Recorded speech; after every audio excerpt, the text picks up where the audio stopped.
Opa, boa noite. Boa noite, pessoal. Vamos ver quem tá aí.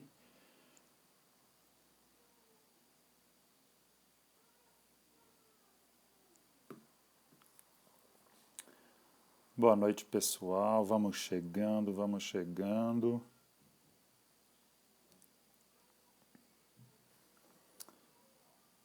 Boa noite, Pri Camargos. A nossa cidade. Divinópolis, a nossa cidade.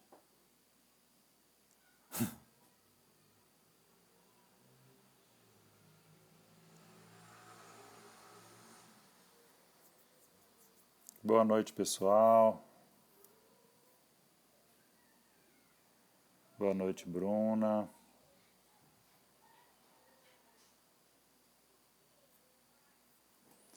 Vamos aguardando o pessoal chegando aí. Boa noite.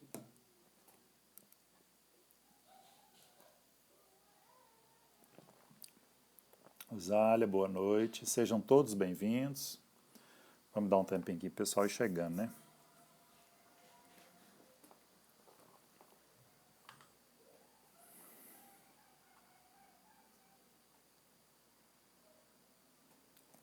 Boa noite. Gramoreira 2020.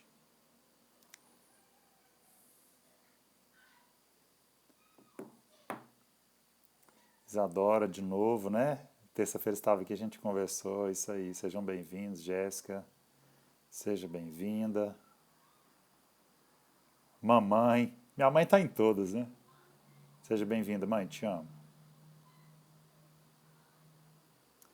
Sueli, diretamente da Bahia. Seja bem-vinda. Isadora, Rio Grande do Sul, né, Isadora? Isso aí. Seja bem-vinda. Seja bem-vinda. Nara. Boa noite, Nara. Pessoal, vamos dar só um tempinho aqui para o pessoal receber a mensagem lá de que está começando a live, para não perder, né? Mas não vou esperar muito não, o pessoal vai chegando aí aos poucos, tá?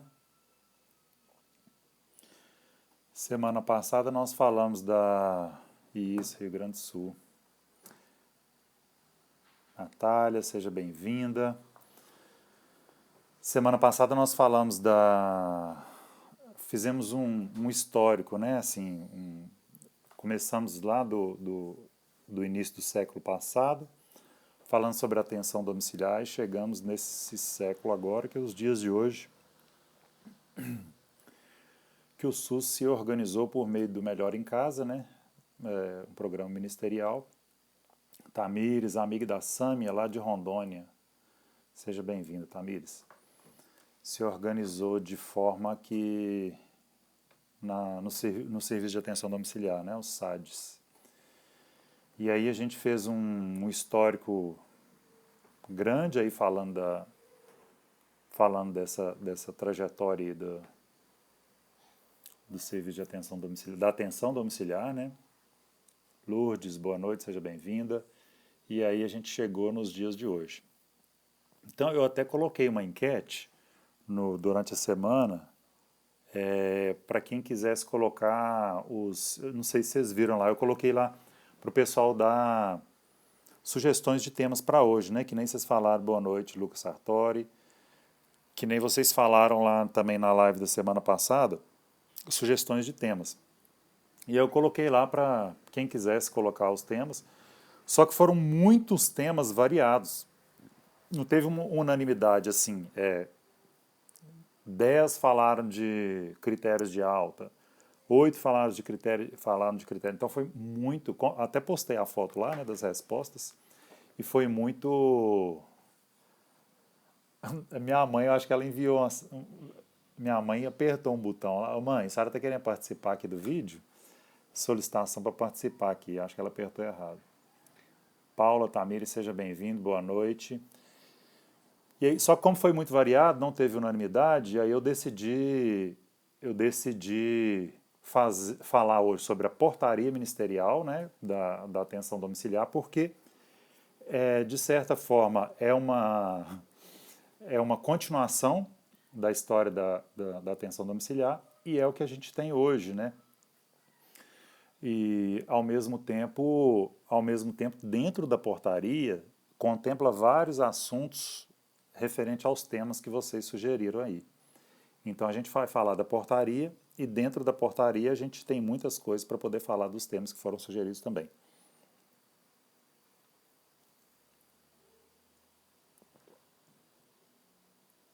Boa noite, Valéria. E aí, pessoal, a gente vai combinar também. Boa noite, quem está entrando aí, dsg.enf. Acho que falou semana passada, eu acho que eu não estou lembrado quem é. Bom, gente, então, hoje a gente vai falar da portaria ministerial, da atenção. Boa noite, mãe. Da atenção domiciliar no SUS. E aí eu vou falar assim, a portaria, não sei quem já leu, mas a portaria, ela tem muitas informações ali, né? Tem muita coisa para ler. Então, eu já li ela algumas vezes, então assim, o que eu vou fazer? Eu vou lendo a portaria aqui aos poucos, né? A gente não vai ler tudo, porque senão a gente fica aqui muito tempo. Eu vou ler rapidamente algumas coisas e vou enfatizar alguns pontos específicos. Por quê? Porque tem muitas coisas na portaria que gera dúvida, né, no dia a dia, no SADs, né, no Serviço de Atenção Domiciliar. Boa noite, Marlene. Eu acho que semana que vem eu vou entrar antes, que aí o pessoal já é notificado antes, se bem que perde o tempo também, né? Mas enfim. O que eu estou falando? Boa noite, o pessoal está entrando aí. Bom, então eu vou falar muitas coisas da portaria aqui, portaria ministerial com relação à atenção domiciliar. Então, eu tenho aqui do meu lado escrito, porque tem muitos parágrafos, seção, não sei o quê, então a gente vai ver rapidamente as coisas escritas. A intenção não é ficar lendo a portaria, porque isso aí vocês podem pegar na internet e pode ler. A intenção não é essa. A intenção é eu dar exemplos aqui, falar sobre essas coisas que a gente, esses acontecimentos do dia a dia. Stefânia, boa noite. Falar desses acontecimentos no dia a dia e que implicam na nossa prática diária, né, na atenção domiciliar. Bom, então eu acho que, deixa eu ver aí quantas horas. Não, já são 8h10, então vamos começar. Bom, só para recapitular, a semana passada, Thaís, boa noite, Thaís, seja bem-vindo. A semana passada eu cheguei a falar da portaria, né, a portaria referente ao SAD, a portaria da atenção domiciliar. A portaria que a maioria conhece é a 825, né, de abril de 2016. Bom, então eu vou acenando para vocês aqui, viu, pessoal? O pessoal que está chegando aí, a gente já começou aí. Então, a que mais as pessoas conhecem é essa. Porém, ela é a última portaria do SAD no sentido de conteúdo. No sentido de conteúdo, ela é a última. Não houve mudança no conteúdo, porque nós temos uma portaria mais recente, mais nova, que na verdade essa portaria está dentro de várias outras portarias em conjunto, que é a portaria de consolidação número 5, de 28 de setembro de 2017. Então, essa portaria, a 825, ela está na íntegra dentro dessa outra portaria, dessa consolidação das portarias. Isso só é efeito de legalidade mesmo, de citar, né? Boa noite, Sâmia. Boa noite, Caroline. Só a título mesmo de citar em algum trabalho, ou algum capítulo de livro, algum artigo, enfim. Bom, então eu queria deixar isso claro aí. Então, a portaria ministerial que a gente tem hoje, ela começa assim. Para efeitos dessa portaria, considera-se. Né? Tem lá, considerando várias coisas, e aí começa conceituando. Né? Começa conceituando o que é atenção domiciliar, o que é serviço de atenção domiciliar, né? SAD, o SAD, e o que é o cuidador. Então a gente vai aos poucos falando isso aí e no final, como semana passada, eu vou deixar um tempo para a gente conversar aí, tá? Então a atenção domiciliar é uma modalidade de atenção ao serviço tem que estar integrada à rede de atenção à saúde do município, né, que ela faz a prevenção, tratamento, reabilitação, paliação e promoção à saúde. Aqui eu quero destacar uma coisa. Muitas das vezes, nós que trabalhamos na atenção domiciliar, não temos formação, por exemplo, em cuidados paliativos. E às vezes você está num município que é pequeno, só tem um EMAD, não tem um EMAP, ou mesmo que não seja pequeno o município, você só tem um EMAD ali. E aí então, assim, a gente precisa trabalhar reabilitação, paliação e promoção de saúde. Então, trabalhar paliação é intrínseco ao serviço do SAD, ainda que você tenha só EMAD, que você não tenha formação em cuidado paliativo. Então, isso me faz pensar, e você tem que pensar o quê? Você precisa procurar se capacitar nessa área. E a gente está vendo que a população está cada vez ficando mais velha, cada vez mais incidência de câncer e outras doenças que têm deixado a população aumentando muito o número de pacientes que chegam para nós em cuidados paliativos, né? Municípios grandes, como a gente vê aqui em Belo Horizonte, na região metropolitana, os grandes hospitais oncológicos já têm EMAD lá dentro, né? Que já trabalha essa captação do paciente dentro, em cuidados paliativos, e já encaminha para a gente do SAD. Então essa demanda é crescente, e ainda que você não tenha, a gente vai falar isso mais para frente, você não seja uma EMAD específica de cuidados paliativos, você precisa de ir atrás desse conhecimento, né? E aí a portaria continua falando sobre serviço de atenção domiciliar. O que é o serviço de atenção domiciliar? Ele é um serviço complementar à atenção básica e, nos casos de serviço de urgência, no serviço de urgência, ele é no caso de atenção básica, ele é complementar e da urgência e serviço de urgência, hospitalar, UPA, ele pode ser complementar ou substitutivo, né? A gente tem modalidade, por exemplo, de internação domiciliar, não é o objetivo do SAD. Mas a gente tem, por exemplo, o paciente que está lá no hospital e que tá na UPA, o SAD pode substituir, dependendo da condição do paciente, o SAD pode substituir aquele cuidado que está dentro da UPA ou no hospital, substituir para dentro do domicílio, né? E aí aqui a portaria fala que o cuidador é uma pessoa que tem vínculo ou não familiar, né, com o paciente, e aí aqui não traz, mas a gente vê isso também, né, que tem ou não vínculo familiar e que é remunerado ou não, né, no SUS a maioria não é remunerado, e que é apta para o auxílio das necessidades do paciente na vida cotidiana, né, atividade de vida diária e atividade de vida diária e no autocuidado. Boa noite, Eros, seja bem-vindo. E aí, dependendo da condição funcional e clínica do paciente, do paciente, esse cuidador deve estar presente. Aqui eu quero fazer uma ressalva. O que acontece? Muitas vezes a gente vai fazer uma admissão de um paciente e aí a gente fica, não tem cuidador, não tem... E aí acaba que muitas vezes, as pessoas entendem que é obrigatório ter o cuidador na admissão do paciente. Isso é um equívoco, é o que fala aqui, ó. Dependendo da condição funcional e clínica do usuário, o cuidador deve estar presente no momento do atendimento domiciliar. Por quê?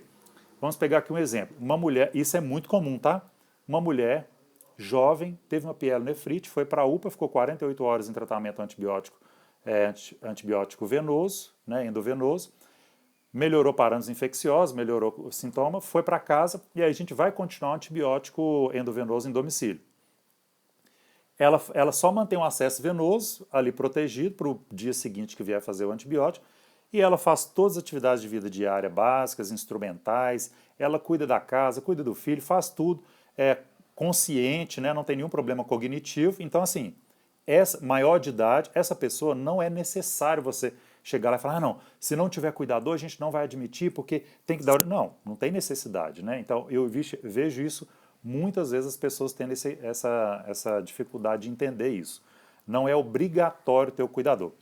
Obviamente que, se não tiver o cuidador, mas se aquilo ali, no transcorrer do atendimento, né, dos dias, da semana, a equipe identificar que é impossível aquela pessoa ficar sem um cuidador, claro que aí a equipe pode tomar uma outra decisão. Quais são os objetivos do serviço de atenção domiciliar? Tem vários objetivos definidos aqui. Primeiro é redução do atendimento hospitalar. E aí eu coloco não só atendimento hospitalar, mas o atendimento de UPA também. Por quê? Porque a gente vê muito paciente que vai para a UPA, não precisa de uma internação hospitalar, mas ao mesmo tempo ele não volta direto, como esse exemplo que eu dei da pielonefrite, mas ele não volta direto para a atenção básica, ele precisa de um cuidado ali transitório que seria o SAD. Hoje a gente usa já muito o termo não só deshospitalização, mas também desupalização, né? Que é retirar esse paciente de UPA nos municípios que têm a UPA. Além disso, outro objetivo é redução do período internado, né? Não só na UPA, como no hospital também, a gente tentar fazer essa alta precoce desde que o paciente tenha condições, né? E a desinstitucionalização e a otimização dos recursos financeiros estruturados da RAS, na rede de atenção à saúde. É um objetivo também do SAD, né? Bom, a atenção domiciliar no SUS, ela vai seguir algumas diretrizes, e é o que eu vou pontuar aqui para você, né? A atenção domiciliar no SUS, ela deve ser estruturada com princípios de ampliação e equidade do acesso, acolhimento, humanização e integralidade da assistência na perspectiva da rede de atenção à saúde. Ela deve estar incorporado no sistema de regulação, articulando-se com outros pontos da rede.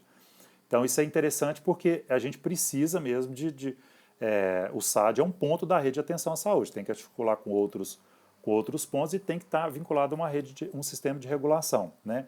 Seja da internação domiciliar, seja da regulação de internação, né, de leitos, ou seja da regulação ambulatorial, ou as duas ali, porque a gente vai, de certa forma, em algum momento vai precisar tanto de regulação ambulatorial, por exemplo, uma gastrostomia eletiva, ou quanto uma internação hospitalar, né? Bom, além disso, outra diretriz da atenção domiciliar é adotar linhas de cuidado valorizando o trabalho em equipes multiprofissionais e interdisciplinares, né? Aí a gente, para pensar em linhas de cuidado, a gente tem que entender esse conceito de linhas de cuidado, né? A linha é como se fosse uma linha ali mesmo, ou seja, um norte, uma direção, que naquele caminho que você vai seguir, você vai ter uma estrutura, fluxos, protocolos, identificando o paciente ali que tem uma certa característica, você vai cuidar daquele paciente conforme aquele caminho que você traçou para ele, tá? Isso de forma mais simples, assim. E aí fala, valorizando o trabalho multiprofissional interdisciplinar. O SAD, ele é essencialmente multiprofissional, né, interdisciplinar. Então, claro que aí tem algumas variáveis, o conceito de multiprofissional, interdisciplinar, mas aqui não é o escopo da nossa conversa aqui ficar falando disso não, tá? Bom, então a gente tem que entender isso. Por quê? Porque isso influencia muito quando a pessoa vai trabalhar no SAD, né? Eu já ouvi isso de médico, inclusive. Colega que fala assim, não, eu não consegui trabalhar porque sentava lá, tinha que discutir com o técnico, tinha que escutar o técnico falando, e eu queria tomar todas as minhas condutas sozinho, e aí tinha que ficar explicando por que tal conduta. Não tem nada de errado a pessoa ter um perfil diferente de que não quer trabalhar em equipe multiprofissional, né? Apesar que isso é quase que impossível, né? A pessoa tem que se capacitar e aprender isso também. Mas, ao mesmo tempo, a pessoa, se não consegue trabalhar de forma multidisciplinar, né, multiprofissional, o SAD não é o lugar para essa pessoa. A outra diretriz da atenção domiciliar é estimular a participação ativa dos profissionais de saúde envolvidos, do usuário, da família e do cuidador e do paciente também, né? Porque um dos princípios é o quê? É a gente estimular a maior autonomia possível da família, do cuidador e do próprio paciente. No capítulo 2 fala indicação e organização da atenção domiciliar. Gente, a primeira coisa, né, eu já ouvi em reunião com a equipe multiprofissional também, não era falando sobre o SAD, mas era uma outra reunião, um profissional falou assim, não, porque muitas vezes nós estamos com o paciente na atenção domiciliar, o paciente ainda está instável, e começou a falar assim, paciente instável, né? Depois eu entendi o que ele quis dizer. Na verdade, era um profissional da EMAP, e ele quis dizer instável no linguajar da reabilitação ali, né? Que ele não está conseguindo uma estabilidade. Mas, na verdade, paciente com quadro hemodinâmico, respiratório instável, ele não é paciente para o SAD. Paciente para o SAD é paciente que está estável, né? É o que fala aqui, estabilidade clínica. E como que é a indicação da atenção domiciliar? ele tem que estar estável do ponto de vista hemodinâmico, respiratório, do ponto de vista clínico, ele tem que estar em situação de saúde que ele está restrito ao leito ou ao lar, temporariamente ou definitivamente. Muitas vezes, os colegas da atenção básica pensam assim, paciente, aí eu vou já colocar outro ponto, paciente que está deitado, restrito à cama, ao leito, ele é do SAD. Não, ele não é do SAD, né? Ele pode ser da atenção domiciliar, mas não necessariamente ele é da atenção domiciliar do SAD. Mas ele pode estar restrito ao lar, né, por algum motivo. Ele não, ele anda ali, deambula, faz todas as coisas, mas ele está restrito por algum motivo ao lar, né? Ou que ele esteja também em alguma condição de vulnerabilidade em que a atenção domiciliar é a modalidade mais oportuna para ser ofertada para ele ali naquele momento, né? Então, vamos dar um exemplo, vou pegar aquele mesmo exemplo que a... Vamos pegar um outro exemplo para enriquecer mais aqui o nosso dia a dia. Um paciente idoso que ele não está restrito ao leito, mas ele está andando dentro de casa, faz as atividades de vida diária dele ali, faz o autocuidado, mas, por exemplo, ele está usando uma sonda vesical de demora e por algum motivo ele tem uma imobilidade, não está conseguindo, e o posto de saúde é longe, ele não está conseguindo ir ao posto de saúde, por exemplo, para fazer um curativo ou para fazer a troca de uma sonda. E aí sim, se esse paciente não consegue ir ao posto de saúde, ele tem uma indicação para poder ser atendido no domicílio, ele é sim elegível à atenção domiciliar, né? E aí, claro, nesses objetivos de reabilitação, paliação, prevenção de agravos, na atenção domiciliar tem esse objetivo, né, que a gente até já falou lá atrás. O artigo 6º fala assim, como que vai ser organizado? Esse aqui é até uma coisa que eu coloquei lá nos meus stories, fiz uma pergunta lá. Quais são os perfis de pacientes na atenção domiciliar para o SAD? Coloquei lá AD1 e AD2, AD2 e AD3, AD1 e AD3 ou AD1, AD2 e AD3? E aí, qual que é a resposta? Nós vamos falar agora. A atenção domiciliar tem 3 perfis de pacientes, né? Tem 3 modalidades de atenção domiciliar, AD1, AD2 e AD3, e é o que nós vamos falar. Para cada modalidade tem uma peculiaridade de cada caso, né? E aí de forma simples para a gente entender, o que vai diferenciar AD1, AD2 e AD3? O número de visitas que você tem que fazer, a intensidade dos cuidados multiprofissionais, né?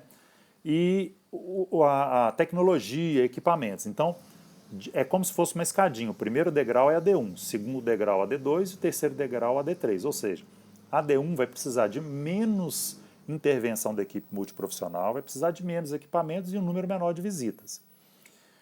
AD2 já começa a aumentar o número de visitas, o número de equipamentos, equipe multiprofissional, e AD3 mais complexo ainda, tá? Então, qual que é o objetivo? Para que divide-se em AD1, AD2 e AD3? É para compreender melhor o perfil do paciente atendido e para poder organizar melhor o cuidado, seja qual serviço, qual ponto da rede que for atender isso aí, para organizar fluxos, protocolos. E nas três modalidades, seja AD1, AD2, AD3, existe uma atribuição das equipes, que é o quê? A equipe multiprofissional integrada à rede de atenção à saúde, né? E ela deve identificar, orientar e capacitar os cuidadores, respeitando seus limites e suas potencialidades, fazendo com que eles sejam autônomos e também que eles sejam ativos e sujeitos desse processo de cuidar da saúde aí. Bom, aqui eu quero parar um pouquinho para falar o seguinte. Às vezes a gente vai no domicílio e é um idoso cuidando de um paciente idoso. E aí a gente vai lá, não sabe ler, não sabe entender as coisas, e aí a gente fica naquela dificuldade. Não, mas esse cuidador aqui não tem condições É claro que tem extremos também, né, de cada cuidador. Porém, o que a gente tem que entender é que a obrigação de entender como cuida do paciente, a obrigação técnica é nossa, é de nós profissionais. Então, se ele está ali para cuidar, a gente tem por obrigação, não estou falando dos extremos, né? Claro, uma pessoa que não sabe ler, não sabe. E aí a gente, até socialmente, isso fica difícil. Mas a gente tem que entender as limitações e é uma obrigação nossa, profissionais de saúde, médico, enfermeiro, técnico, fisioterapeuta, assistente social, ensinar aquele cuidador, né? Tem uma cartilha também que fala, uma cartilha do Ministério da Saúde, de 2016, que fala da segurança do paciente, né? Segurança do paciente na atenção domiciliar. Fala exatamente isso, a obrigação de nós profissionais nos capacitarmos, estudar, a gente estudar para nos capacitar e também capacitar o cuidador no domicílio. Além disso, fala para promover espaços de cuidados, trocas de experiência com cuidadores, familiares, utilizar uma linguagem acessível.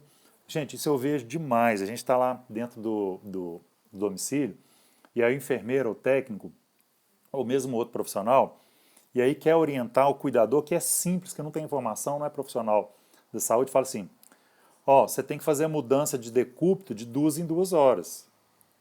E aí muitas vezes eles fingem que entenderam, mas não entenderam. Né? A gente só aprendeu a falar mudança de decúbito porque a gente foi para uma faculdade ou fez um curso técnico e a gente entende isso. Mas a maioria dos nossos cuidadores, eles não sabem o que é mudança de decúbito, né? Uma coisa que acontece muito também, você tem que falar com ele, tem que mudar de lado, né? Tem que fazer assim, assado. Uma outra situação que acontece também.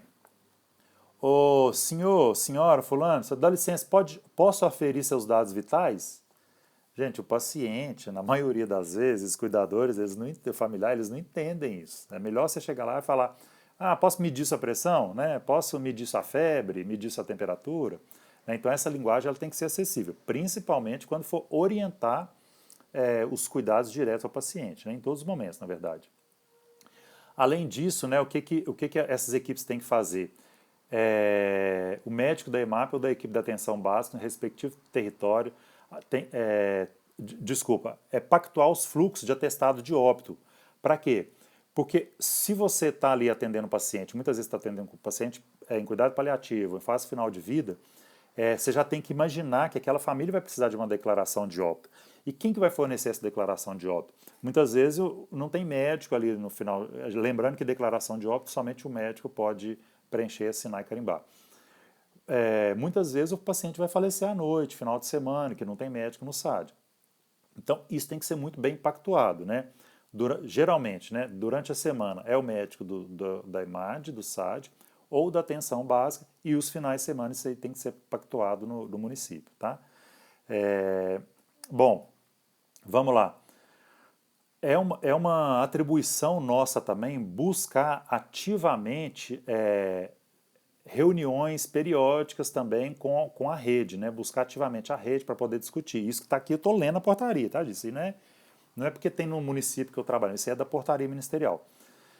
Então, isso é uma coisa que tem que ser feita ativamente, o SAD tem que fazer isso ativamente. É muito comum a gente encontrar com colegas da rede de atenção à saúde no município, do hospital, de uma UPA, do posto de saúde, que nunca ouviu falar do SAD. Não sabe nem o que é SAD. Então, teve até uma pergunta, né, teve até uma pergunta nessas aí da enquete, que falaram assim, como fazer a sensibilização para o reconhecimento do SAD, né? Isso é muito comum, né?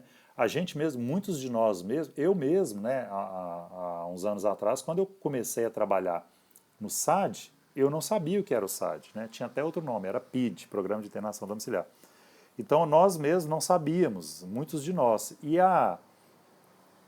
Boa noite, Cláudia, seja bem-vinda.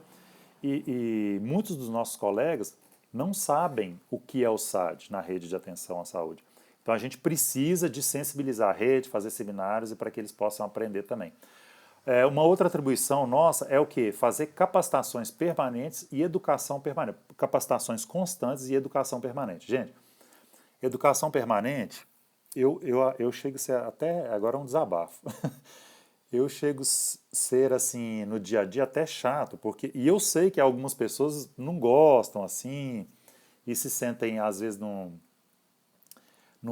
está acostumado com isso, e até gera uma outra situação, né? Eu vou ter que me policiar com isso também. Às vezes, por eu ficar muito de olho em tudo que está acontecendo dentro da casa do paciente e ver essas questões assim, falar uma coisa técnica que o paciente não entende. Aí, muitas vezes, eu fico me policiando e eu fico policiando também a equipe. Mas não é de maldade, é para que as pessoas possam, que o familiar e o cuidador possam entender da melhor forma, né? E aí, muitas vezes, eu gosto de compartilhar o meu conhecimento dentro do domicílio, né? Isso é educação permanente. Você não espera capacitação num dia, uma hora determinada para você compartilhar seu conhecimento. Seja você técnico, compartilhar com seu colega ou com o enfermeiro, seja você enfermeiro, compartilhar com o médico ou vice-versa, médico ou enfermeiro, você precisa de ter isso na sua cabeça. Porque a educação permanente é um tipo de educação que ela é baseada na problematização. Então você está dentro do domicílio, aconteceu um problema, vocês param ali, conversam, pode ser dentro do domicílio, dependendo do assunto, né? Se não for constrangedor, se não for delicado, já para ali, já resolve e já aprende uns com os outros ali. E eu faço isso continuamente, né? Então, assim, porque eu acho que é importante. Eu acho não, a gente é obrigado a fazer isso e é importante para a família e para o cuidador, né?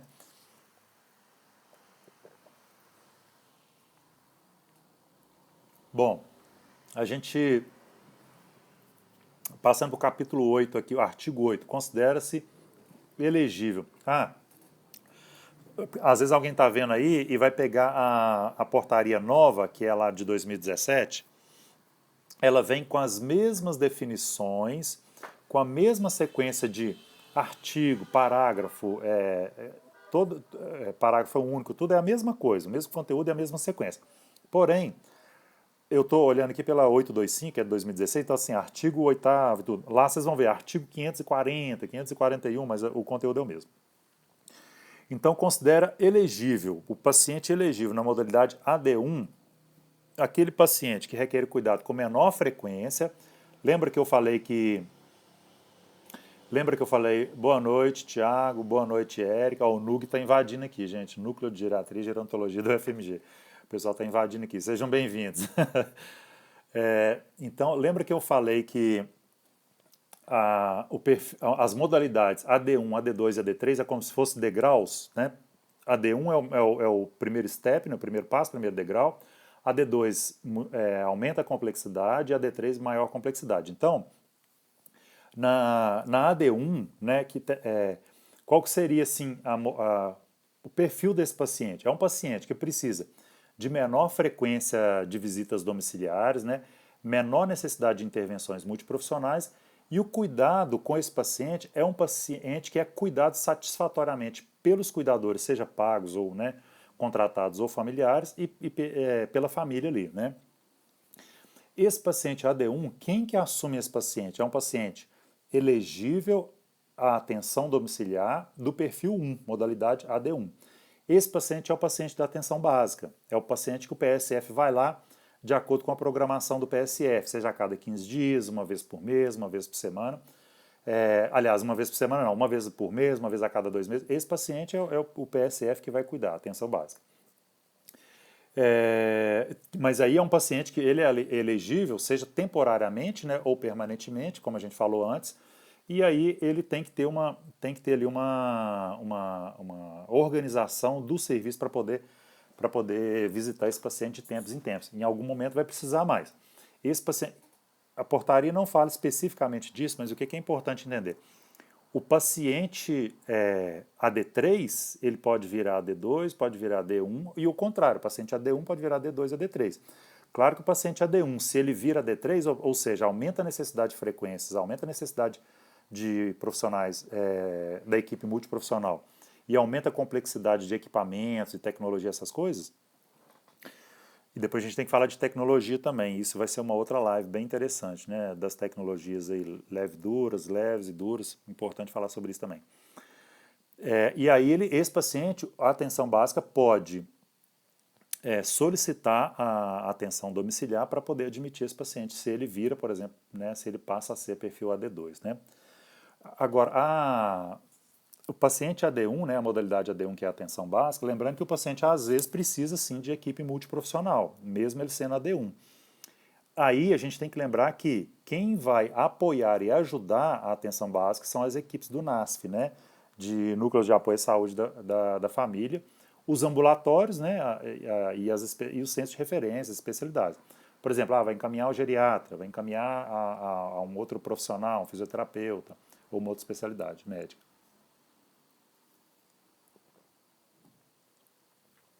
A gente já sabe que às vezes tem especialidade médica ou outros profissionais que já tem no NASF, né? O artigo 9 fala assim, considera elegível modalidade AD2. Ele já tem que ter, obviamente, indicação de atenção domiciliar, como a gente viu antes, e aí a gente tem que pensar o seguinte, o AD2 é um paciente que já tem um pouco mais de complexidade e a gente precisa ficar muito atento que esse paciente a gente vai querer ou abreviar a internação hospitalar ou evitar. Abreviar é esse paciente que está tá dentro do hospital ou numa UPA, né? A portaria ainda não traz o termo de upalização, desupalização, mas a gente já fala isso no dia a dia. Então a gente vai tentar, através de busca ativa, conversar com os colegas da UPA ou dos hospitais, tentar tirar esse paciente, se ele estiver estável, se ele tem condições de ir para o domicílio de forma mais rápida, ou, ao mesmo tempo, a gente vai intensificar a visita, intensificar o cuidado, pedir exames no SAD para poder a gente evitar uma hospitalização que a gente está pensando que pode acontecer de forma rápida, né?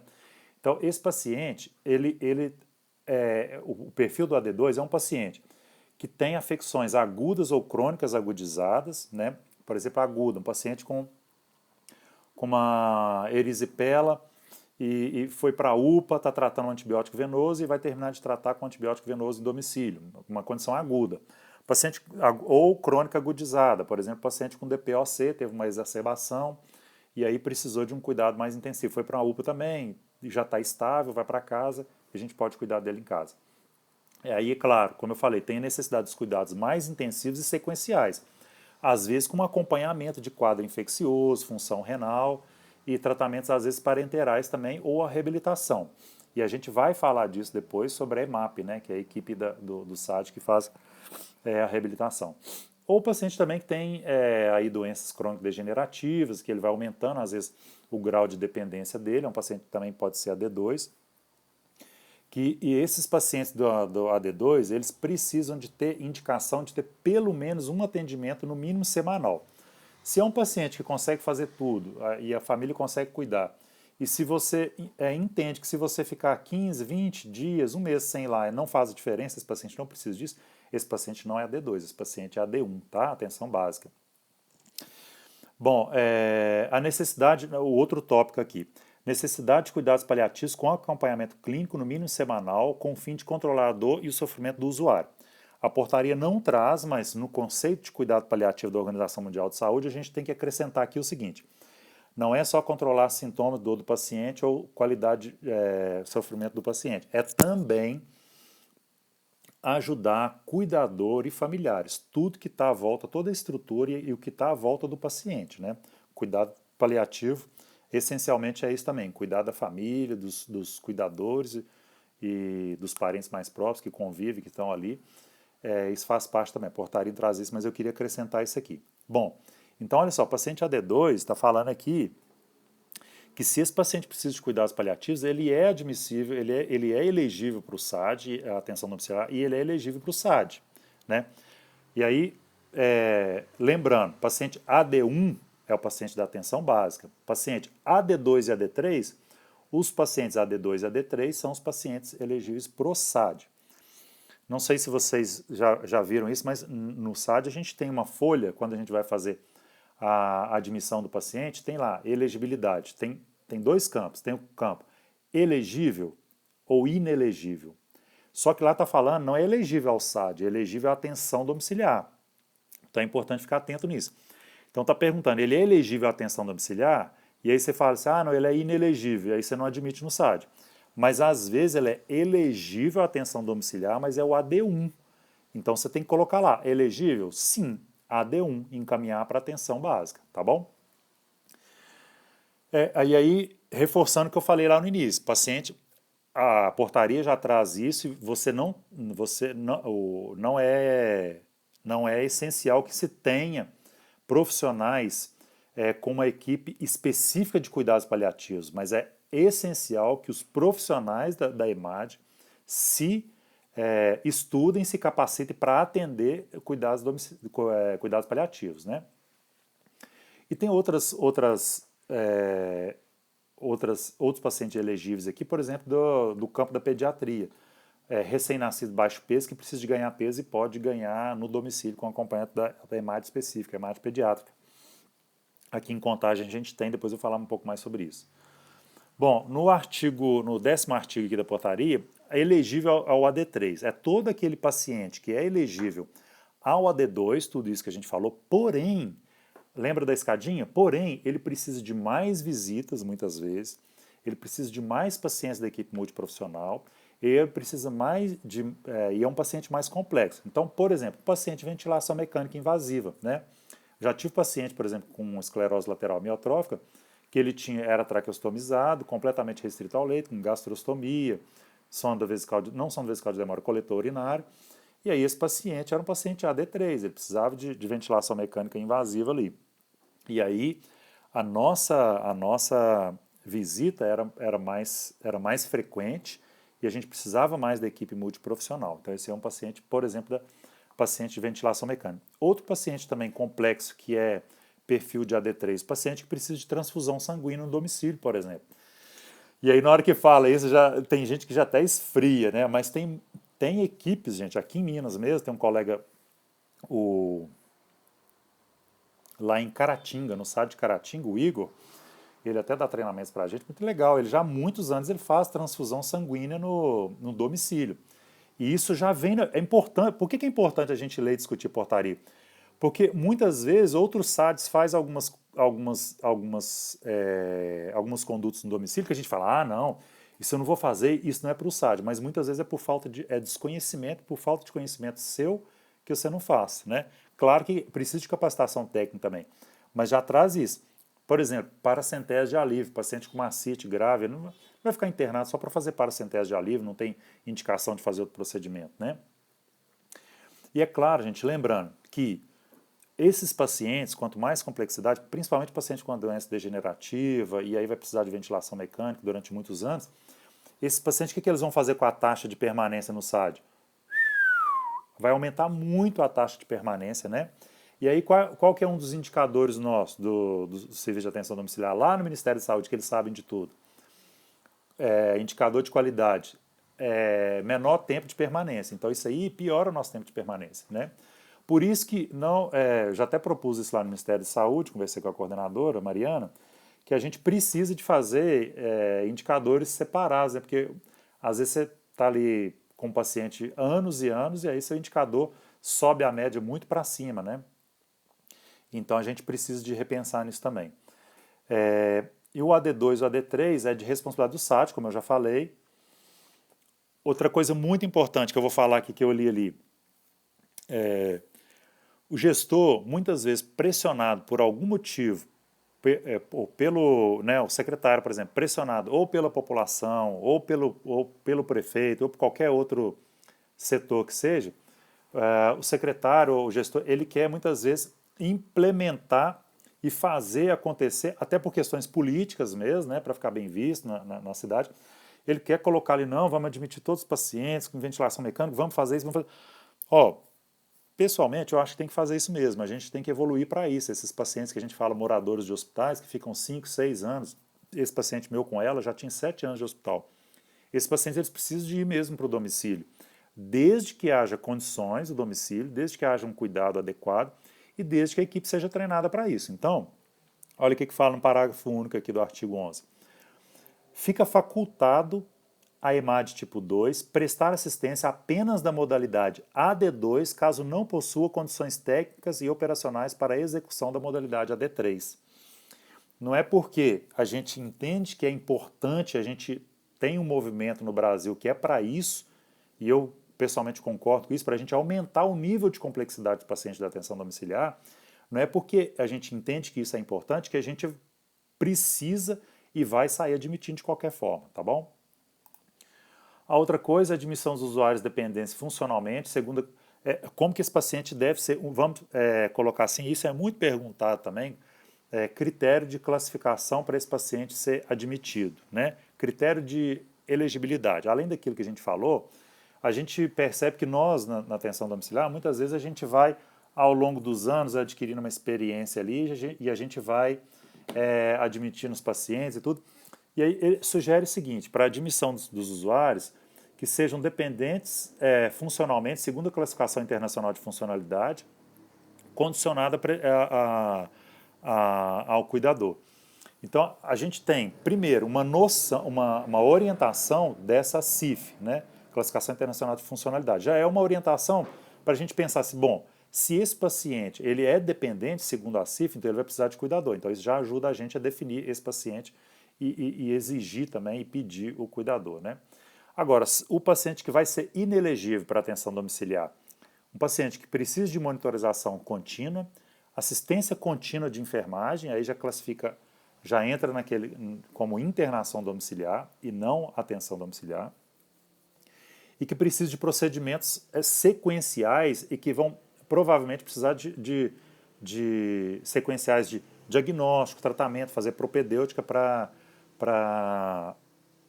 encontrar, por exemplo, uma causa infecciosa que você não está encontrando, ou enfim, o paciente você vê que ele pode deteriorar muito rápido. Esse paciente ele não é paciente para o SAD.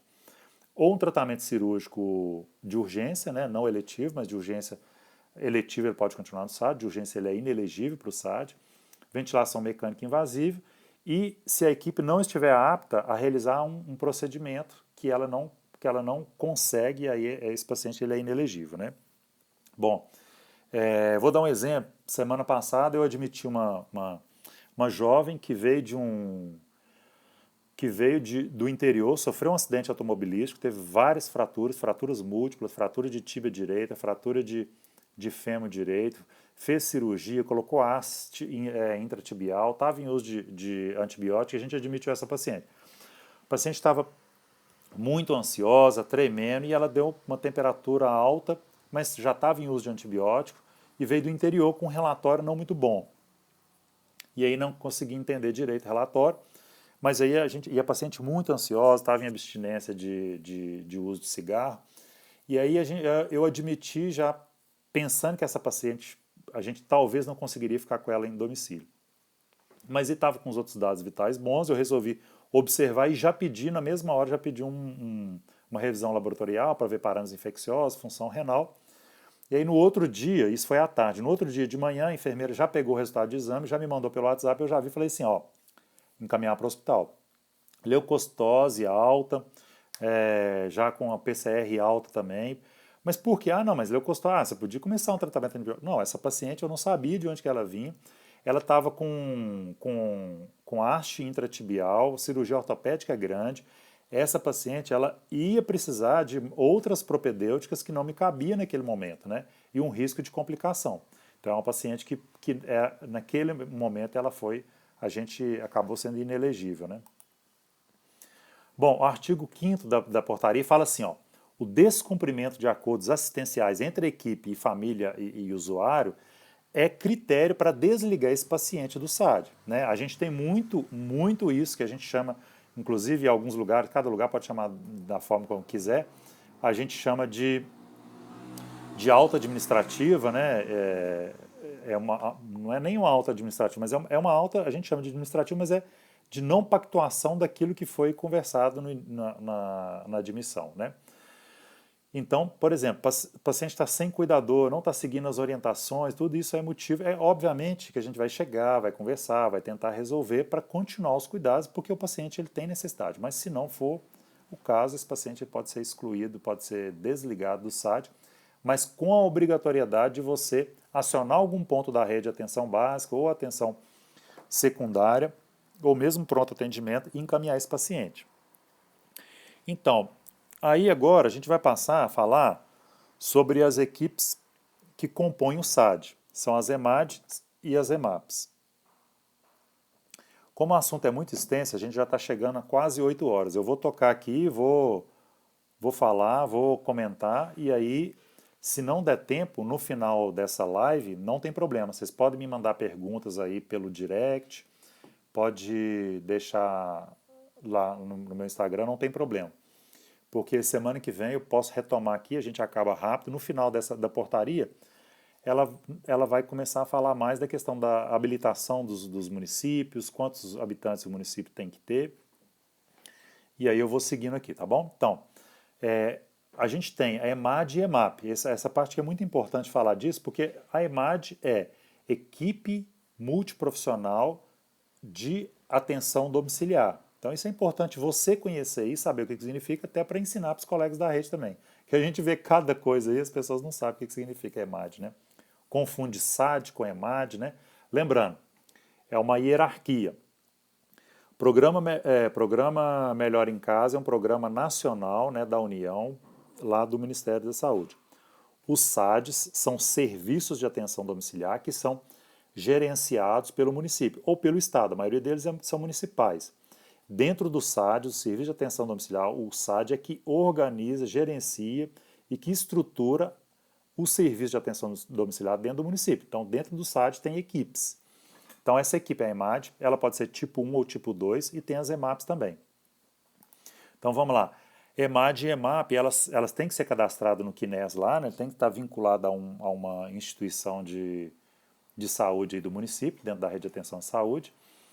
E lembrando, aqui é muito importante também, a EMAD, gente, ela é pré-requisito para a constituição do SAD. Não existe, isso é uma dúvida muito frequente, não existe SAD só com EMAP. Ah, vamos fazer um SAD só com EMAP. Não existe. É pré-requisito para existir o SAD, é primeiro habilitar uma EMAD, né? Ou seja, não existe implantação de EMAP sem EMAD, tá? Isso aí vai implicar em outras coisas também que a gente vai conversar sobre isso. A EMAD tipo 1, existe EMAD tipo 1 e tipo 2. Basicamente, qual que é a diferença? É a carga horária. EMAD tipo 1, o médico é de 40 horas, mínimo, só que não é um médico só, pode ser 2 médicos, contrato de 20 horas, por exemplo, entendeu? Não precisa ser só um. Enfermeira é de 40 horas, pode ser 2 de 20. E aí o mais importante disso é o seguinte, a EMAD, ela tem que ser constituída, a EMAD, para constituir o SAD, de médico, enfermeiro e técnico de enfermagem, esses 3. Porém, boa noite, Pablo. Porém, isso é uma constituição mínima, tá? Constituição mínima, médico, enfermeiro, técnico de enfermagem e um outro profissional que o município pode escolher, assistente social ou fisioterapeuta. Então, somente médico, enfermeiro, técnico de enfermagem, assistente social ou fisioterapeuta que fazem parte da EMAD. E aí, como que o município vai escolher se é fisioterapeuta ou assistente social? Ele vai escolher de acordo com a demanda dele, né? O gestor tem que saber se ele tem maior demanda de fisioterapia, se ele tem maior demanda de assistente social, ele vai escolher dessa forma. E aí, os fisioterapeutas ou assistente social é mínimo de 30 horas semanais, e auxiliares ou técnicos de enfermagem no mínimo de 120 horas semanais. De preferência, depois eu vou falar sobre isso, a EMAD trabalha de forma horizontal, trabalhando todos os dias, a gente vai falar sobre isso. Agora, a EMAD do tipo 2, aí o que vai mudar é a carga horária, tá? O médico ele pode ser no mínimo de 20 horas, o enfermeiro 30 horas, fisioterapeuta e técnico não mudam. Porém, nenhum profissional da EMAD, seja médico, técnico, fisioterapeuta, nenhum desses pode trabalhar, ter uma carga semanal menor do que 20 horas, tá? E a EMAP? A EMAP tem que ter no mínimo 3 profissionais de nível superior, sendo que no mínimo 90 horas semanais. Então, são 3 profissionais de nível superior, no mínimo 90 horas, a soma dos 3. Não é que cada um tem que trabalhar 90 horas, a soma dos 3 é 90. Então, pode ser um de 20, né, e dividir a outra carga horária para os 2, pode ser os 3 de 30, tá? Isso é de acordo com o município, né, de acordo com a necessidade do SAD. Quais que são esses profissionais que podem fazer parte da EMAP? Lembrando que só pode ter EMAP, equipe multiprofissional de apoio, AP é apoio, aquele município que já tem o SAD, que já tem a EMAD. Então, tem EMAD, pode solicitar EMAP, habilitação. Lembra que eu falei da EMAD? Pode escolher entre assistente social e fisioterapeuta. Então, se você escolhe assistente social, você pode na EMAP colocar no mínimo 3, pode escolher fisioterapeuta, nutricionista e fonoaudiólogo. Ou também existe uma lista de vários profissionais que pode compor a EMAP. Fisioterapeuta, assistente social, nutricionista, fonoaudiólogo, terapeuta ocupacional, odontólogo, farmacêutico Então tem vários aí, são 8, deixa eu ver se eu esqueci de algum. Nutricionista, físico, farmacêutico, psicólogo, esqueci de psicólogo. E aí, esses 3, dentro dessa listagem, o gestor vai escolher qual que o município necessita mais, né? Sendo que nenhum deles da EMAP pode trabalhar menos de 20 horas semanais também. E o funcionamento do SAD, ele é organizado a partir de uma base territorial, né? Então, o ideal é que você, se você tem mais de uma EMAP, regionalizar, né? A região tal é da EMAD tal, a região tal é EMAD tal. Só que a EMAP, como ela dá apoio, ela atende no município todo, né? E o SAD vai ser referência de atenção domiciliar para aquela região ali, né? Vai se relacionar com os demais serviços da rede de atenção à saúde, eu já falei sobre isso, em especial com a atenção básica, atuando como matriciadores dessas equipes quando necessário. Então, o SAD, a EMAD, tem também esse papel de matriciador. A EMAD, quando o paciente é elegível para o SAD, para a EMAD, ele tem que ter no mínimo uma visita por semana. Não é uma visita médica, não é uma visita fisioterapeuta, é uma visita da EMAD. Então, uma semana pode ser o fisioterapeuta, outra semana pode ser a enfermagem, outra semana pode ser o médico, mas é claro que quanto mais visitas, de acordo com a necessidade do paciente, é melhor, né? Por exemplo, paciente em reabilitação. O que eu vou falar aqui agora, a EMAP será acionada somente a partir da indicação da EMAD, para dar suporte complementar às suas ações. Eu acho que talvez no futuro a gente pode até amadurecer mais isso e pode até, eu não sei, talvez a portaria mude, mas hoje o paciente é admitido pela EMAD e a EMAD, o médico, o enfermeiro, solicita a EMAP. Não é assim, tem um paciente ali, vai lá, EMAP. O coordenador fala, alguém fala, não é assim, tá? Durante o período que o usuário estiver sob os cuidados do SAD, a equipe de atenção básica, gente, esse aqui é um dos mais importantes. Sei nem se a gente, eu não sei se. A semana passada eu passei de 1 hora de live e aí o Instagram não desligou. Não sei se agora. Mas falta só um minuto. Deixa eu falar sobre isso aqui e aí a gente vai encerrando. Semana que vem eu continuo. Esse aqui eu vou ler por extenso. Durante o período em que o usuário estivesse sob os cuidados do SAD, a equipe de atenção básica de sua referência deverá compartilhar o cuidado participando da elaboração do projeto terapêutico singular daquele usuário. Por quê? Muitas vezes a gente vê lá o paciente familiar fala, eu fui lá no posto, eles falam que não vão fazer receita, não vão vir aqui, enquanto o SAD, que o SAD agora é responsável, é a MAT responsável, só vai vir aqui depois que der alta. Eu já fiz uma vez, a enfermeira até não gostou, não, depois até fui lá e conversei com ela. O paciente ia no posto, voltava, falava que a gente era obrigado a fazer, que a gente tinha que renovar a receita, fazer tudo. Aí eu fui, escrevi a portaria para ela, mandei lá qual que era a sessão, o artigo, o parágrafo e tudo, mandei por extenso para ela, falei assim, e aí depois isso deu até um problema, mas depois a gente resolveu. Então, assim, é inadmissível a atenção básica falar que quem cuida do paciente é só o SAD, por isso que ele não vai lá, tá?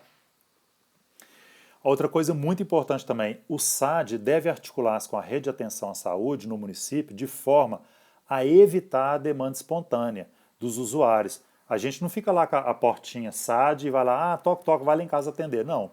Se isso acontecer por um telefonema ou chegar lá, tem que saber lidar com isso. Mas a orientação é articular para que a demanda não seja espontânea do usuário, mas que seja organizada dentro de um fluxograma da rede, tá? Outra coisa que é muito importante também, se o seu SAD não faz isso, tem que começar a fazer, tá?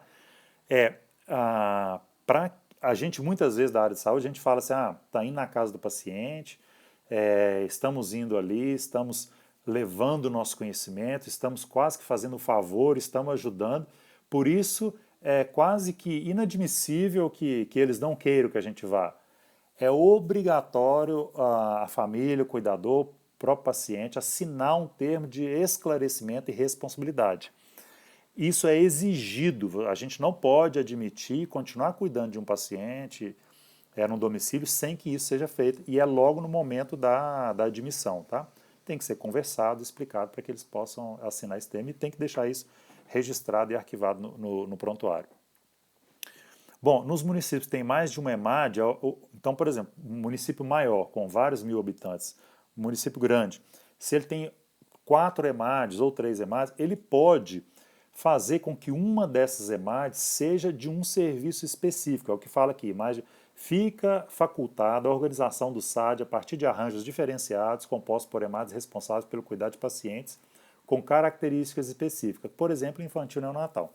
Então, por exemplo, aqui, em Contagem, onde que eu trabalho, nós temos 4 EMADs clínicas, nós temos uma EMAD ortopédica, temos uma EMAD pediátrica e temos uma EMAD de cuidado paliativo. O município pode fazer isso, tá?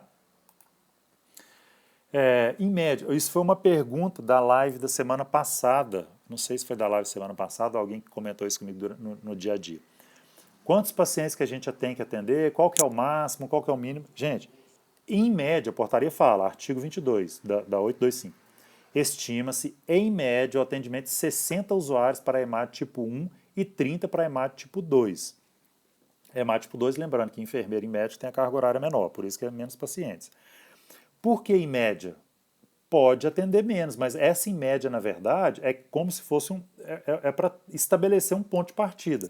Você pode atender 90 pacientes, você pode atender, mas você pode também atender 5, né? Então, os extremos são mais difíceis. Então, em média, 60. 60 usuários são 60 usuários atendidos. Não é assim. Tem um paciente, tem 2 pacientes no SAD, aí você vai lá e atende, cada um você atende 30 vezes no mês. Aí deu 60 atendimentos. Não, não é isso, são 60 usuários passando sendo atendidos pelo SAD ali, tá? Pela EMAD.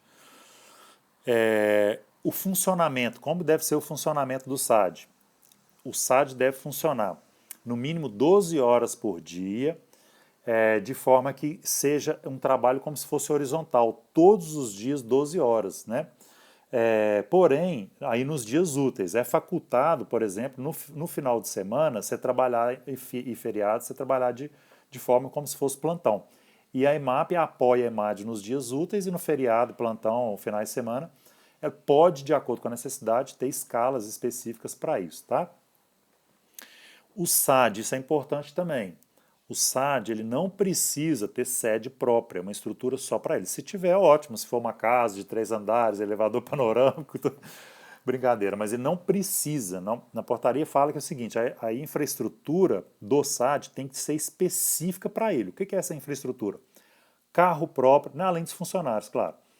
Equipamentos próprios, material permanente de consumo próprio, aparelho telefônico próprio, não é para dividir com outro setor, por exemplo, e veículo para locomoção das equipes própria. Tem muita gente que entra em contato comigo, Brasil afora aí, para falando que o carro não é só do SAD, material não é só do SAD, não sei o quê. Então, isso está errado. Por quê? O município recebe um dinheiro direto desse programa do Ministério da Saúde para poder ter essa estrutura mínima para o SAD, né? Não é obrigatório que ele tenha sede própria, como eu falei, que eu estou lendo aqui na portaria. Ele pode ser instalado, como eu falei, numa estrutura, não deve ser estrutura própria, mas pode ser, por exemplo, em qualquer estrutura da rede de atenção à saúde, seja estadual, federal ou municipal, dentro de uma UPA, dentro de um hospital, enfim, tá?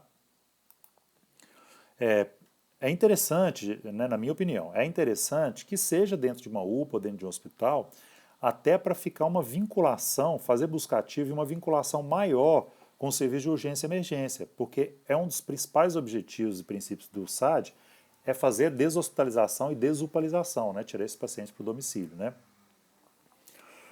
Bom, aqui a gente vai passar para o capítulo 3, que fala sobre habilitação do SAD, população maior de 20 mil habitantes.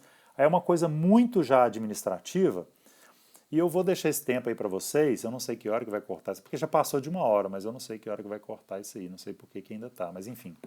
Acho que, eu não sei se agora o Instagram está deixando fazer mais de 1 hora, não sei, mas enfim. Eu vou deixar esse tempo aí para vocês quiserem colocar alguma pergunta, mas tem mais algumas coisas, mas é questão muito mais de coordenação, de gestão e administrativa, até que eu acho que já é o suficiente. A gente pode retomar a semana que vem nesse resto da portaria e eu queria que vocês fizessem algum comentário aí, fizessem alguma pergunta, que eu ainda estou disponível aqui para a gente conversar. Espero que tenha ajudado. Eu falei muito rápido, porque se você nunca tinha lido a portaria, você já está ciente do principal conteúdo da portaria, ela já está aí. O resto é financiamento, habilitação de municípios. Então, espero ter contribuído com vocês aí e fico à disposição. Quem quiser Quem quiser fazer alguma pergunta, tá? Fique à vontade. Desculpa aí que eu fui muito rápido, mas é porque eu queria muito compartilhar com vocês, porque eu sei que no dia a dia muitas pessoas às vezes não leu, não teve oportunidade, ou não sabia nem onde procurar, enfim, não sabia nem qual portaria, então eu já fui rápido para poder fazer o mais importante, para vocês terem uma noção, depois vocês pegam aí, pode ler com mais calma.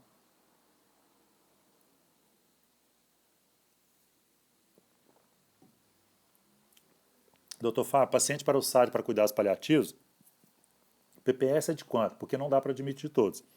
Sim. Para quem não sabe, o PPS é uma escala de funcionalidade.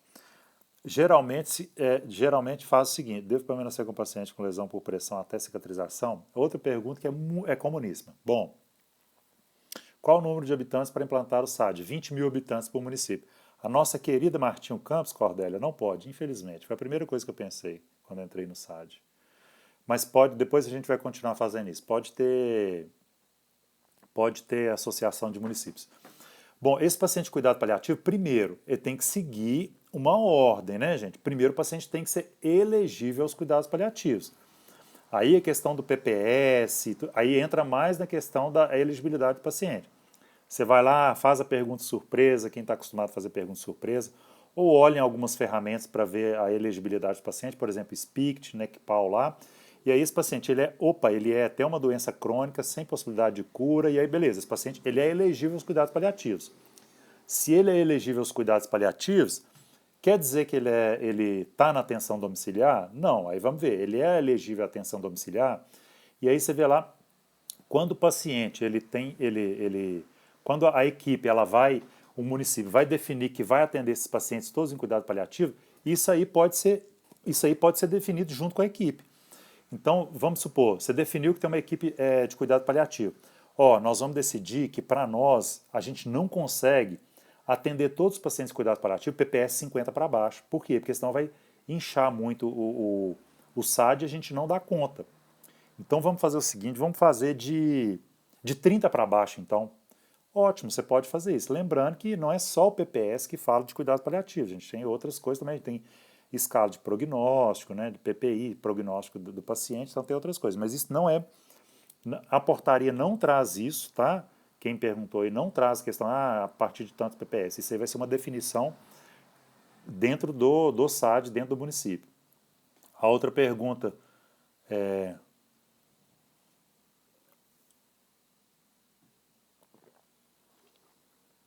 Quais profissionais fazem as visitas de elegibilidade? Tem lá da... Bom, de elegibilidade, quais profissionais? Geralmente, a gente vai médico, enfermeiro, técnico, assistente social. A nossa EMAD é de assistente social. Mas muitas vezes o assistente social não pode ir. A gente faz a admissão e depois ele vai. Quando a gente tem... a gente teve até uma discussão no grupo médico nacional de EMAD, que é assim, a admissão é imprescindível que tenha um médico. Para quê? Para fazer a avaliação clínica e após a avaliação clínica, inclusive solicitar EMAP ou solicitar, por exemplo, essa paciente que eu falei que eu fui, que eu admiti em um dia, no outro dia já tinha um resultado de exame e aí eu já encaminhei para a UPA.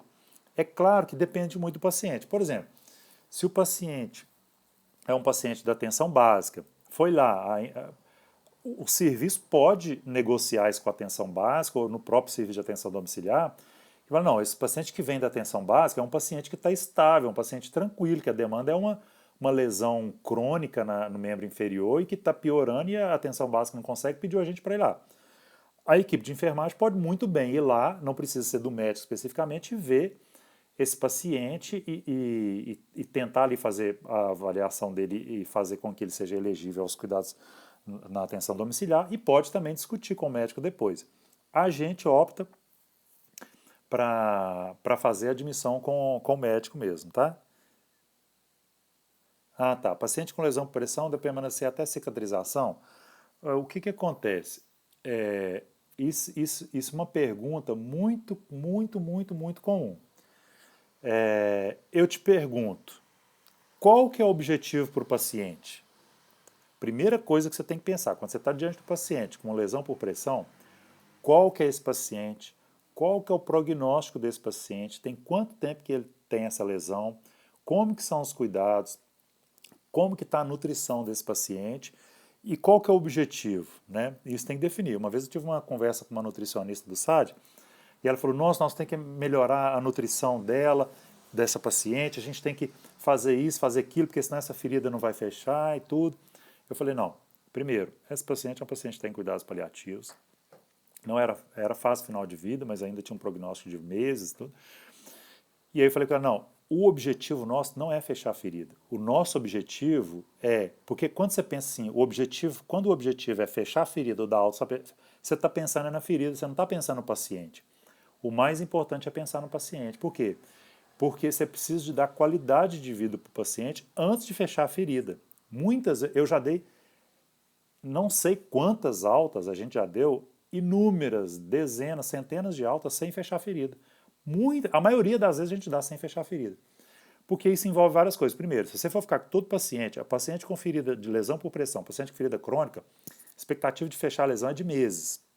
Se todo paciente que você pegar, você ficar meses, seu indicador é muito ruim de tempo de permanência. Isso é uma coisa. A segunda coisa, dependendo da característica do paciente, o paciente está lá, cuidado paliativo, está com odor fétido na lesão, muita secreção. Qual que é o seu objetivo? É cicatrizar ou é tirar o odor, melhorar a qualidade de vida do paciente, melhorar a qualidade de vida para a família? Então, não tem necessidade de esperar a cicatrização. Obviamente que se for uma lesão aguda, uma ferida operatória com deiscência, que você está vendo que está indo rápido ali e aí requer algum cuidado, e não tem confiança no cuidador, deixar cuidar depois, tudo bem, aí você pode ficar até fechar, mas lembre-se que isso vai aumentar a sua taxa de permanência também. Tem mais alguma pergunta aí, gente?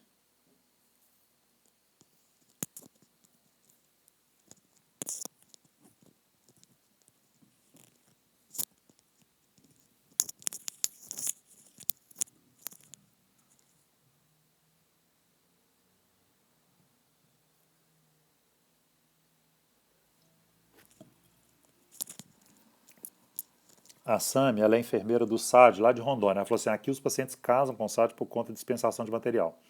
O que acontece? Muitas vezes o SAD ele é responsável por organização no município ou pelos pacientes dele mesmo, e aí tem coberturas especiais. Só que aí a rede de atenção básica não tem cobertura especial. Aí você fica, meu Deus do céu, como que eu vou dar alta para o paciente se ele precisa de cobertura especial e se a rede de atenção básica não tem cobertura especial? Ou seja, vou ter que ficar com esse paciente para sempre. Não, o que você vai fazer? Se você é responsável por organização tem duas coisas que você pode fazer. Primeiro, você pode conduzir a lesão de forma que ela chega a um ponto que ela não precisa de coberturas especiais. E a atenção básica tem, por exemplo, outros curativos, e a família chega a um ponto que a família pode também comprar uma cobertura que não seja cobertura especial e que não seja cara, e aí você pode dar alta dessa forma. A outra forma é que você pode organizar, você pode ser responsável por organizar o material, coberturas especiais, armazenar e pode fazer. A gente tem que trabalhar em rede, tem que lembrar disso. Você pode organizar com a rede de atenção básica de, de, de ser responsável por disponibilizar esse material. Então, você fala assim, ó, esse paciente, o posto de saúde, esse paciente meu aqui, o paciente, o senhor João, ele está recebendo alta e ele vai precisar de alginato. Então, ele não tem indicação mais de atenção domiciliar, mas ele vai precisar de atenção AD1, atenção básica, domiciliar básica. Então, eu vou dispensar para você, você vai me pontuando, eu vou dispensando para você os curativos conforme a necessidade. Mas isso, claro, tem que responsabilizar alguém lá no posto, o enfermeiro, né, principalmente, para ele assumir a responsabilidade de pegar os curativos, ir lá e fazer e acompanhar esse paciente. São essas as possibilidades que eu vejo.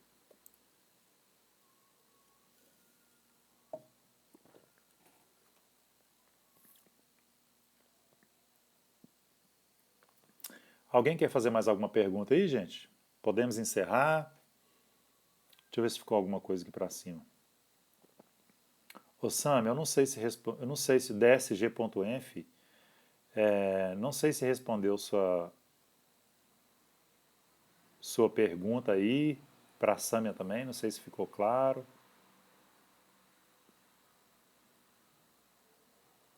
Sempre ponto estudioso também dos profissionais da elegibilidade, né?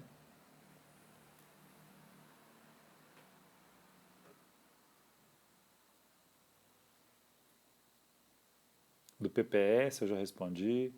Tem mais alguma dúvida aí, gente? Pode perguntar aí. Vocês são diaristas? Sim, a gente alterna, né? Lembra que eu falei que depende se é técnico de enfermagem, geralmente é plantonista. Beleza, ótimo, muito obrigado, sempre muito bom. A minha sim, ótimo, Samia, valeu. Os plantões de fim de semana. Bom, sobre a questão de ser diarista. A gente tem todos os dias, 12 horas, de segunda a segunda, tem gente no SAD. Eu trabalho em dois SADs, Contagem e Ribeirão das Neves. Esses dois SADs são da região metropolitana aqui de Belo Horizonte. Nos dois nós temos funcionário de 12 horas de segunda a segunda. Os plantões de fim de semana são remunerados ou divididos em 40 horas, por exemplo. Então, assim, eu trabalho na EMAD tipo 2. Então, lembra que tem dois médicos, cada um de 20 horas ou um de 40 horas, e aí isso aí é de acordo com. O SAD pode ser organizado de acordo com o que ele quiser. O ideal é que tenha todos os dias funcionário, todos os dias profissionais, né? Mas ele pode organizar.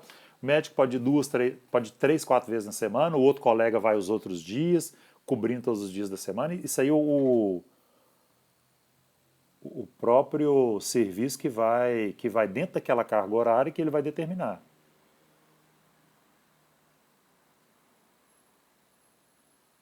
Não, não fere o cuidado horizontal não, Tamires, porque assim, a gente entende que o cuidado horizontal é aquele que vai todos os dias, né? Muitas vezes a gente tem aquela noção de que cuidado horizontal a pessoa está lá todo dia de manhã. Isso seria o ideal, porque é a mesma pessoa, a mesma equipe acompanhando o paciente, né? Mas isso não fere, não. O ideal, o importante é que tenha profissionais todos os dias de manhã e à tarde. Os plantões de fim de semana são remunerados ou divididos em 40 horas, por exemplo? Não, depende.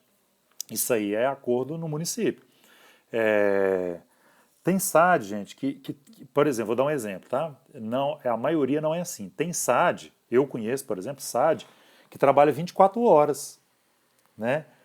Mas como que paga? Paga mais, paga o plantão à noite. Ele já trabalha durante a semana, à noite paga, porque isso é tudo dentro da carga horária combinado com a gestão, com o coordenador também. Porque, por exemplo, vamos supor que o médico tem 40 horas, e aí nas 40 horas ele já trabalha durante a semana 40 horas. Ué, se ele já cumpre a carga horária em 40 horas, ele não vai trabalhar final de semana a mais.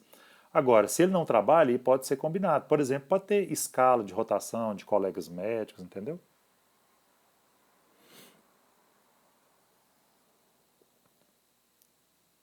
Todos os dias 6 horas. Isso é muito legal, viu, Sam? O problema é que o que acontece? Muitas vezes os profissionais têm vários vínculos empregatícios, vários vínculos, ou no mínimo dois. Aqui a gente é assim. Então tem muita dificuldade de fazer com que o profissional, que aí ele tem que sair de outro emprego para poder ficar todo dia no SAD. E aí às vezes não é viável, né? Eu já respondi essa antes, elegibilidade lá atrás.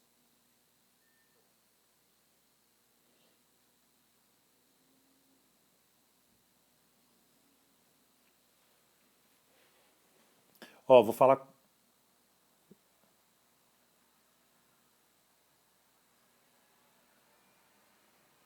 Essa aqui, a galera não gosta. Aí, tá vendo, sabe? É melhor ter a pessoa trabalhando de 12 em 12 feliz do que todo dia triste, tá? Isso chama liderança integral. Depois você lê sobre isso. Não sei se você é coordenador. Não, você não é coordenadora, não, né?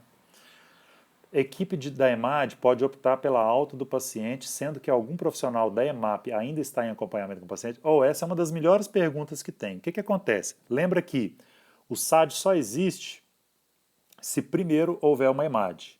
EMAP só existe se antes tiver uma EMAD. A EMAD é que solicita, a EMAD é que solicita a EMAP e a EMAP é de apoio para a EMAD. Claro que a gente sabe disso, né? A gente entende que a EMAP vai lá e consegue fazer todas todas as condutas delas, porque são profissionais competentes na sua área para fazer aquilo ali.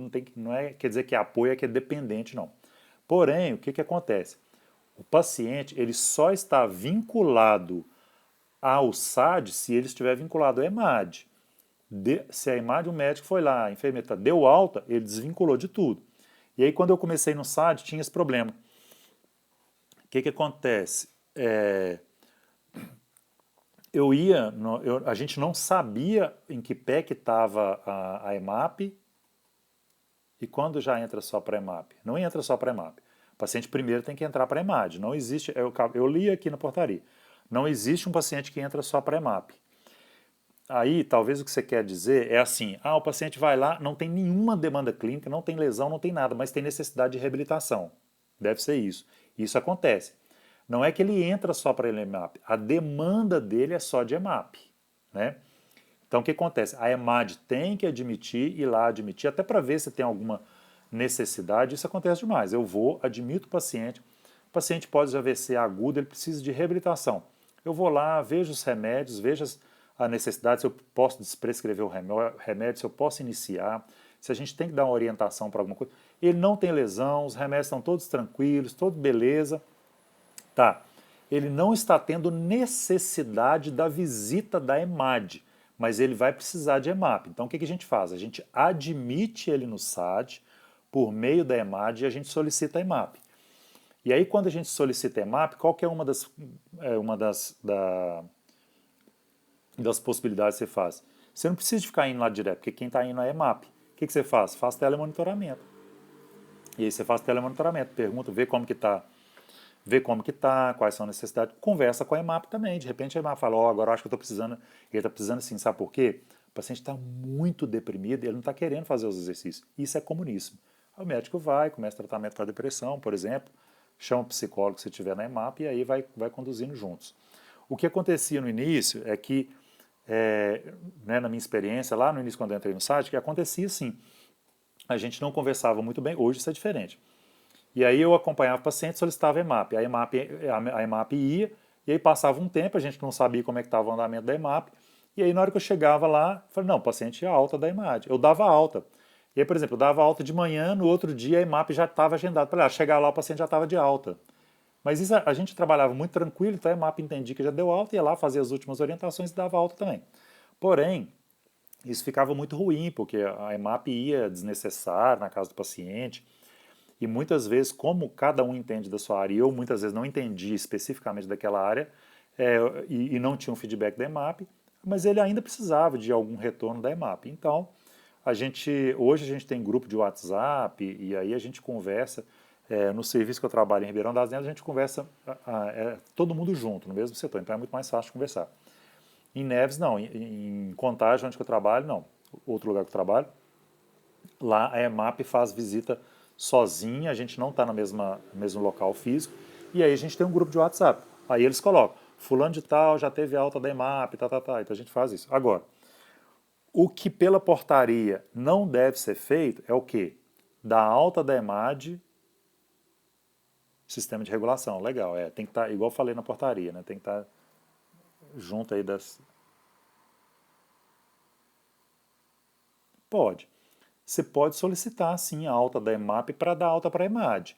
Mas eu não penso só na questão administrativa de dar alta, se ele tem necessidade, se ele já tem critério de alta clínica. O que eu penso é na necessidade do paciente. Para mim é mais importante a necessidade dele. Então tem que conversar com a EMAP. Então conversa lá com a Físio, Fono, Nutri, por exemplo. Fala, o que você acha? Você acha que ainda precisa de mais uma visita, mais duas, três? Não, Fábio, eu acho que precisa. Então beleza, vamos segurar o paciente, porque o mais importante é o paciente, né?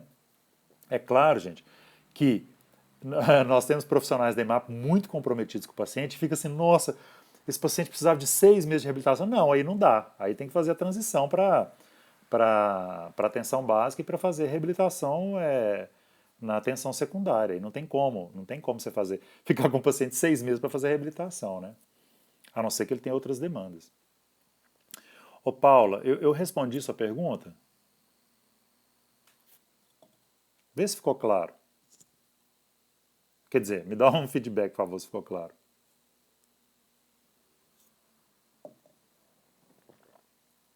Ah, tá. Você é de onde, Paula? Eu não lembro se a gente já conversou. Gente, vocês me perdoem, tem muita gente aqui que eu já conversei em direct, no Instagram e tudo, mas eu não consigo lembrar de todo mundo. Qual que é a sua profissão? De qual site que você é? Ou se você trabalha em site? Qual site que é?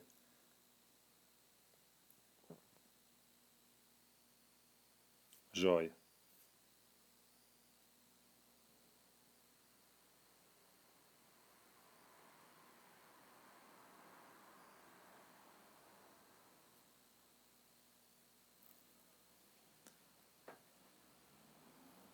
Ah, tá. Legal demais. Nó, peso aqui, hein? Nó, o pessoal da Rondônia tá aqui. Legal demais, Paulo. Muito legal, viu? Vocês estão de parabéns, tá? A Sâmia tá aí, Tamires, Paula, todo mundo junto. Vocês estão de parabéns, viu? Ah lá, Tamires até apareceu. Legal demais.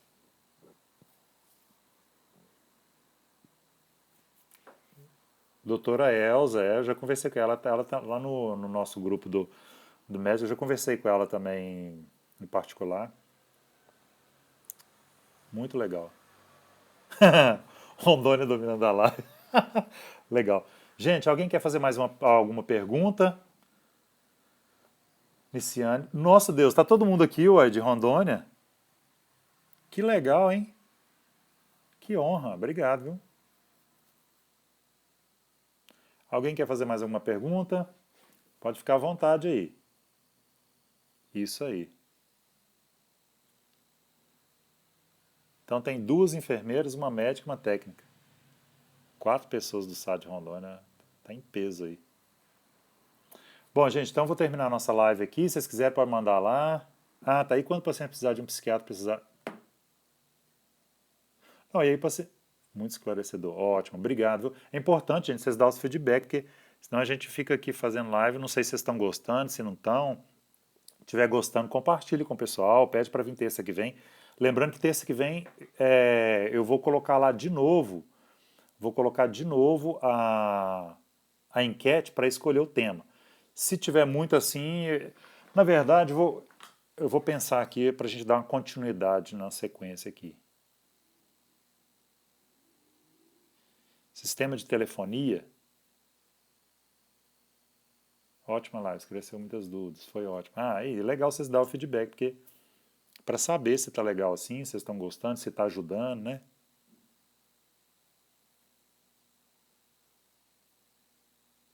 Que bom, beleza, joia, ótimo. Terça-feira que vem, 8 horas, tá? Espalha para todo mundo aí, para gente conversar mais semana que vem. E aí semana que vem vai ser um outro tema, vocês podem, eu vou colocar lá a enquete para vocês escolherem lá e dar sugestões, combinado? Então tá, beleza, pessoal. Quem tiver alguma dúvida, quiser mandar lá no. Ah, do psiquiatra. Gente, psiquiatra é o seguinte: o SAD não tem psiquiatra, é especialidade médica, né? Muitas vezes o que tem psiquiatra é no NASF. Então tem que fazer esse contato com a atenção básica ou com o NASF para ver se consegue, ou na atenção secundária, que às vezes tem centros de referência de especialidades. Você encaminhou ortopedia, ou geriatra, ou psiquiatra, né? Então é isso, tá bom? Gente, obrigado aí, boa noite. Eu vou deixar essa live disponível ou no Instagram ou no meu canal do YouTube, tá bom? Obrigado aí, tchau, tchau. Muito obrigado, até terça que vem, se Deus quiser.